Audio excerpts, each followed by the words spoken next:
नमस्कार मंडळी, स्वागत आहे तुमचं पंकज क्लिप्समध्ये, ज्यात आपण मोठे पॉडकास्ट छोट्या छोट्या क्लिप्समध्ये टाकतो. ही स्टोरी तुम्ही नक्की एन्जॉय कराल, पण त्याआधी सबस्क्राईब करायला विसरू नका. आणि तुझ्या नर्सिंग कॉलेजमधलंही तू काय सांग, हां. तर ते काय होतं? नर्सिंग कॉलेज म्हणजे माझं जे कॉलेज होतं ना, त्या कॉलेजमध्ये मी जेव्हा ट्रेनिंग पिरियडमध्ये असताना आम्ही एकदा एका कॉन्फरन्ससाठी गेलेलो. तो होता वर्ध्याला. 2 दिवसाचा आमचं ट्रिप प्लॅन होता. वर्ध्याला होता. आम्ही वर्ध्याला गेलो आणि दुपारी ट्रेननी आम्ही आलो. आल्यानंतर ना आम्ही खूप थकलेलो. ॲक्च्युली नाईट जर्नी होती आणि 10-11 वाजता आम्ही ठाणा स्टेशनला पोचलो आणि मग खारघरला आलो. तिकडे आल्यानंतर मग थोडं फ्रेशनअप होऊन झालं तर थोडंसं केस ओल्लेच होते माझे आणि मी म्हटलं ठीक आहे ना, थोडंसं बाहेर जाऊन आतमध्ये केस वगैरे पडतील रूममध्ये, म्हणून मी म्हटलं थोडंसं कॉरिडॉरमध्ये येऊन मी कचरा वगैरे टाकते. तर विदिन सेकंड ना मला सहज म्हणजे असेल ही पण दुपारचा वेळच होता अगदी. म्हटलं आता फ्रेश होऊन झोपणार. ती बिल्डिंग होती आय थिंक 5th का 6th फ्लोअरची होती आणि वरतून ना एक शॅडो एकदम क्विक, म्हणजे असं जाऊन असं एकदम, म्हणजे तुझं पापणी नाही हलणार त्या ह्याच्यामध्ये ती शॅडो पास झाली. पण मला असा भास झाला ती शॅडो नसताना कोणतरी व्यक्ती आहे. तर मी लिटरली म्हणजे त्या ह्याच्यामध्ये मला खरंच कळालं नाही आणि मी अजूनही तुला सांगते, मला ते स्पष्ट असं समजतं आणि ही गोष्ट मी मम्मीला पण सांगितली की मम्मी असं असं आहे. तर मम्मी काय म्हटली की अशा गोष्टी जर घडल्या ना त्या ह्याच्या मागं जायचं नाही कधीच. पण ज्यावेळेस ती गोष्ट घडते ना त्यावेळेस आपल्याला खरंच कळत नाही काय होतंय ते. ती सेकंड पण नाही, फ्रॅक्शन ऑफ सेकंड मी तुला सांगते, ती अशी वरतून उतरली आणि खालच्या दिशेने गेली. तर मी म्हटलं की कोण इतक्या फास्ट कोणी झालं, आणि त्यावेळेस माझं डोकं पण नाही चाललं. मी त्या शॅडोच्या मागं कोण आहे कोण आहे कोण आहे करत ग्राउंड फ्लोअरपर्यंत गेले आणि ग्राउंड फ्लोअर, आणि त्यावेळेस माहिती आता हॉस्टेल आहे ना ते, तर ते गेट असतो तो झिगझॅगवाला, त्याला बाहेरून लॉक होतं आणि सिक्युरिटी बाहेर काका बसलेले. तर मी खाली ग्राउंडपर्यंत जाऊन विचारपूस करूसपर्यंत मला ते काही दिसलंच नाही. जे काही असेल ते मला वाटलं असेल कोणी. मग ते काकांना मी म्हटलं इथून कोणी गेलं का? तर ते म्हटले नाही, कोणी नाही गेलं, कारण की त्या फ्रिक्वेन्सीनी मी तर मॅच करू शकत नव्हते. तर मला वाटलं मे बी कोणी गेलं असेल बाहेर. तर मी त्या काकांना विचारलं. त्यांना मी बोलले की काका तुम्हाला कोणी इथून जाताना दिसलं का? ते म्हटले नाही, कोणीच नाही, बघ लॉक इथंच आहे आणि तुम्ही लोक आत्ताच चाला, जा आराम कर, किती वेळ तुम्ही ट्रॅव्हल वगैरे करून. म्हटलं नाही, मला ना वरतून कोणीतरी जाताना दिसलं. मग ते बोलले की अगं तू एवढा तर विचार कर ना, इथून पटकन असं कोणी गेलं तर मला तरी कळेल ना, आणि अशा टायमाला कोण जाणार? तर मग मी थोडासा विचार केला, तिथंच जरा थांबले. म्हटलं काका आता परत मला वरती नेऊन सोडा, माझी हिंमत नाही एकटी वरती जायची. जेव्हा मी वरती काकांसोबत आले, त्यांनी मला माझ्या रूमपर्यंत सोडलं. माझ्या फ्रेंडशी मी डिस्कस करत होते आणि त्याच एक दिवस सोडून माझी एक मैत्रीण आहे, माझा रूम हा आणि तिच्या ऑपोजिट साईडचा जो रूम आहे तिथे तिला गॅलरीमध्ये तशाच टाईपची शॅडो दिसते आणि ती रडते.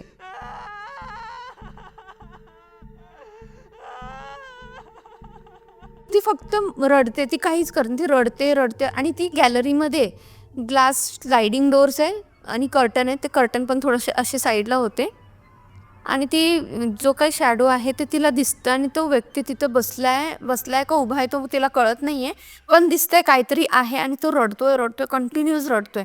तो इतका रडण्याचा आवाज लाऊड होत चाललेला ना, हळू हळू हळू हळू. मग तिने ती उठली आणि बेडवरती बसली आणि नंतर तिच्यासोबतची जी तिची रूममेट होती तिने उठवलं. ती म्हणते बघ ना, चल जरा जाऊन बघूयात. मला ना खूप निगेटिव्ह वाईब्स येतात, मला ना कम्फर्टेबल नाही होत आहे.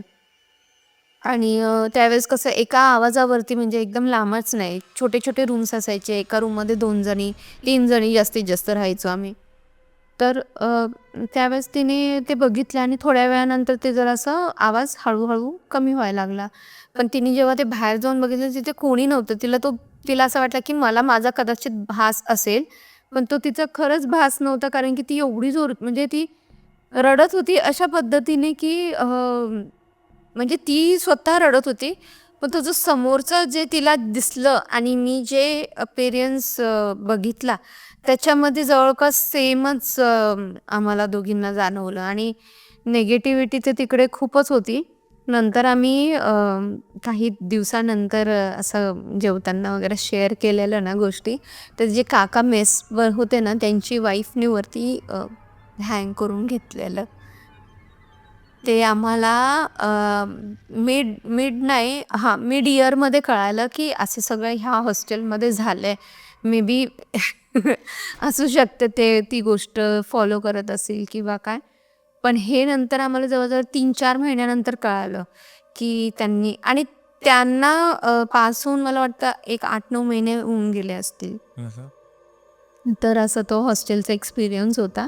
तुला माहिती आहे की असं नेगेटिव्हिटी असेल जिथेही, तिथे एक घाणेरडा वास असतो किंवा खूप घाण गोष्टी असतात. तिथे ते नेगेटिव्ह गोष्टी घडतात किंवा म्हणतात ना टॉयलेट वॉशरूमच्या तिथं नाही जायचं, जिथं कचरा आहे तिथं नाही जायचं, असं सगळं सांगतात ना जे स्वच्छता ठेवायची. हां, पण मग तशा ठिकाणी त्या लोकांचं ग्रोथ होणं किंवा तिकडे निगेटिव्हिटी वाढणं, निगेटिव्ह एंटिटी असणं, अ, अ, जे स्पिरिट्स असतात, जे भुताटकी म्हण किंवा काय आणि जादूटोणा वगैरे करणारे पण ते तशीच प्लेस निवडतात, जे घाणेरडी आहे, जिथे कचरा आहे वगैरे ते सगळं. तर दुपारचा वेळ होता, हार्डली मला वाटतं 12-1चा टाईम असेल आणि माझी म्हणजे शेजारी राहणारी जी ताई आहे ती मार्केटमध्ये गेली. गेल्यानंतर अरे तिला सडनली म्हणजे भाजी घेत होती आणि एकदम सडनली घाण वास आला तिला. तर मार्केटमध्ये दुपारच्या वेळेला एवढे लोकं नव्हते, हार्डली काही जण होते. तर त्या काही जणांमध्ये कोणालाच म्हणजे असं घाण वास आणि एकदम घाण वास आला तर आपण ॲटलिस्ट तोंड तरी झाकतो किंवा काय, फक्त तिला येतोय, बाकी कोणालाच नाही. ती बाकी समथिंग वियर्ड म्हणजे एकदम मग तिला एकदम थोडंसं तिच्या डिस्टन्सवरती एक लेडी दिसली. ती लेडी अशी होती ना, एकदम डार्क कपड्यामध्ये होती.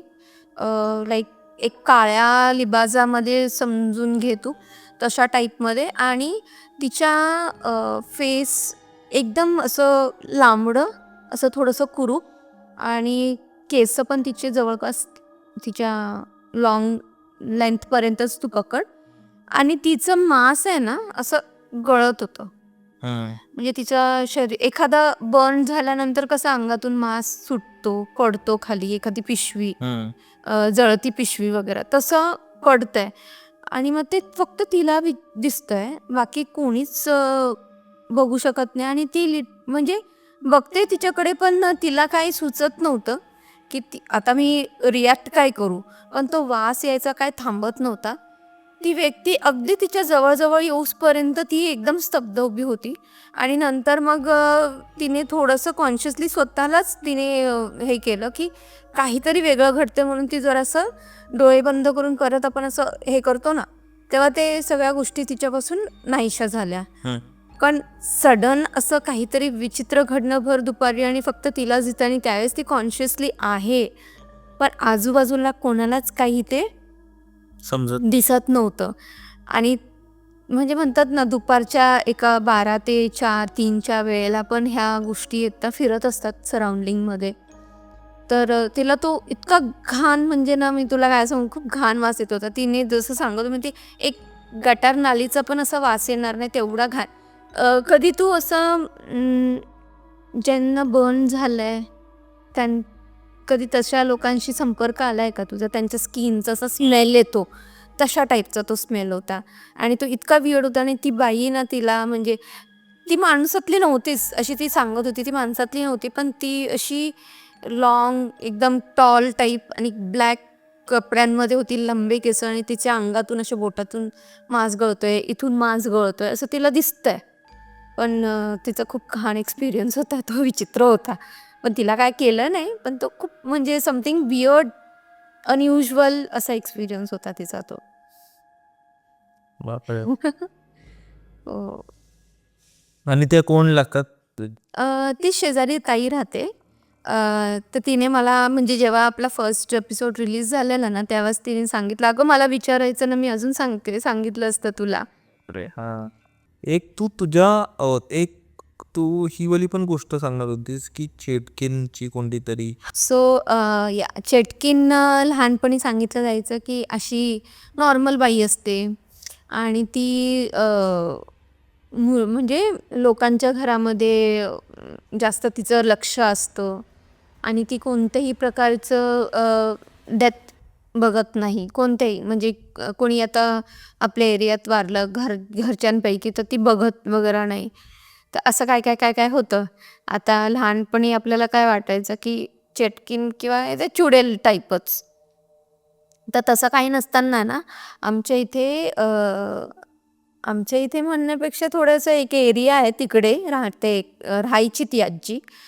ती आजी आहे ना अशी दिसायला नुसती गोरी गोरी पांढरे शुभ्र तिचे केस असे लांब गुडघ्यापर्यंत. आणि ती आहे ना काय करायची, कोणाच्या पण घरी आहे ना काय काय असं छान बनलं ना ते ती मंत्रोपचार करून ना ती स्वतःच्या घरात घ्यायची. ती कशी घ्यायची माहिती नाही, पण एकदा भात असं शिजत असताना आहे ना तो टोप सोडून तो हवेत तरंगत होता. आणि हे शेजारची ती एक आंटी आहे, काकी आहे, तिने ते बघितलं. तिच्याच घरामध्ये हे सगळं व्हायचं मोस्टली, का ते माहिती नाही, पण तिच्या घरात. आणि तो भात असं शिजताना वरती यायचा.